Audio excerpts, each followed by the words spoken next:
Bienvenue dans Feu de connaissance, le podcast qui éclaire les arcanes de la culture administrative et de la sécurité civile à travers l'actualité.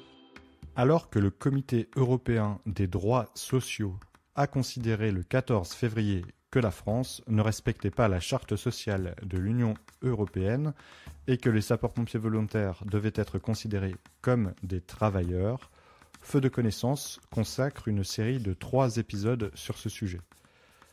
Le premier épisode reviendra sur l'arrêt Matzak.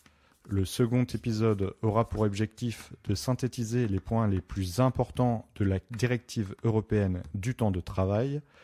Le dernier épisode sera quant à lui consacré à la suite donnée aux conclusions du Comité européen des droits sociaux par la DGSCGC.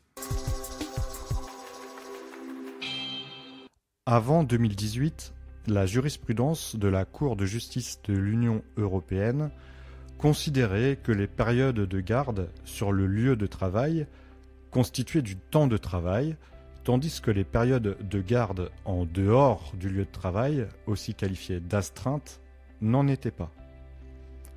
Monsieur Matzak, sapeur-pompier volontaire belge, a déposé en 2018 un recours contre la ville de Nivelles en Belgique dans le but de se faire dédommager du non-paiement de ses heures de garde à domicile.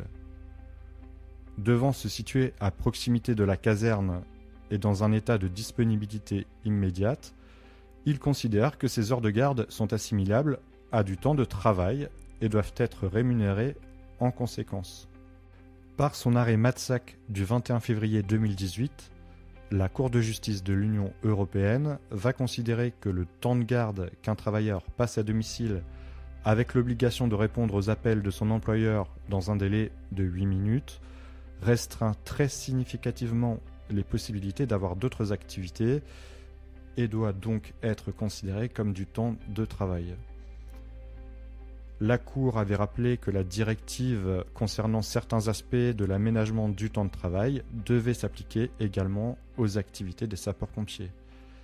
Elle a également rappelé que la qualification de sapeur-pompier volontaire en droit national est sans effet sur la qualification de travailleur au sens du droit de l'Union européenne et que M. Matzak devait être qualifié de travailleur dans la mesure où ce dernier a été intégré dans un service d'incendie au sein duquel il a exercé certaines activités réelles et effectives sous la direction d'une autre personne et pour lesquelles il a été rémunéré.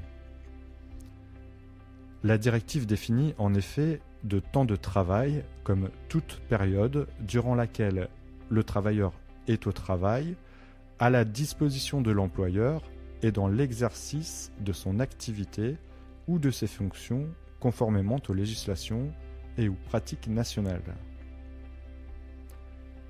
2 arrêts ont ensuite été rendus par la Cour de justice de l'Union européenne en 2021.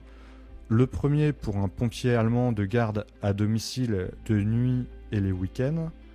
Le second pour un technicien d'une télévision slovène qui, lors de ses gardes, devait rester à proximité d'un centre de transmission situé dans les montagnes. La Cour avait alors précisé que la notion de temps de travail vise également le régime d'astreinte lorsque les contraintes imposées aux travailleurs affectent la faculté de gérer librement le temps pendant lequel ces services ne sont pas sollicités et de consacrer ce temps à ses propres intérêts. Elle a précisé qu'une période de garde durant laquelle le délai imposé aux travailleurs pour se remettre au travail est limité à quelques minutes, doit en principe être considéré dans son intégralité comme du temps de travail, puisque dans ce cas, le travailleur est fortement dissuadé de planifier une quelconque activité de détente, même de courte durée. Notre modèle de sécurité civile français est fondé en grande partie sur les engagements citoyens et pourrait donc être impacté de cette décision.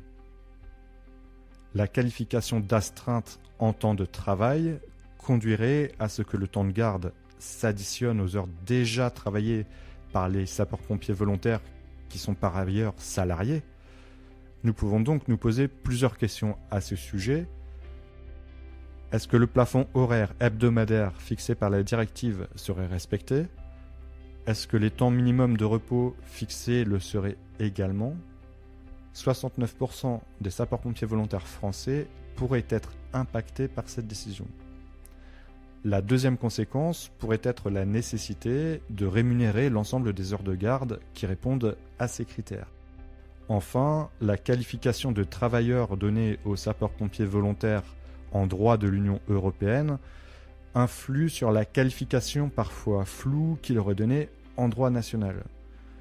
Alors que le Code de la sécurité intérieure définit le volontariat comme un propre régime en soi, le Conseil d'État a déjà par le passé qualifié certains sapeurs-pompiers volontaires d'agents publics contractuels à temps partiel.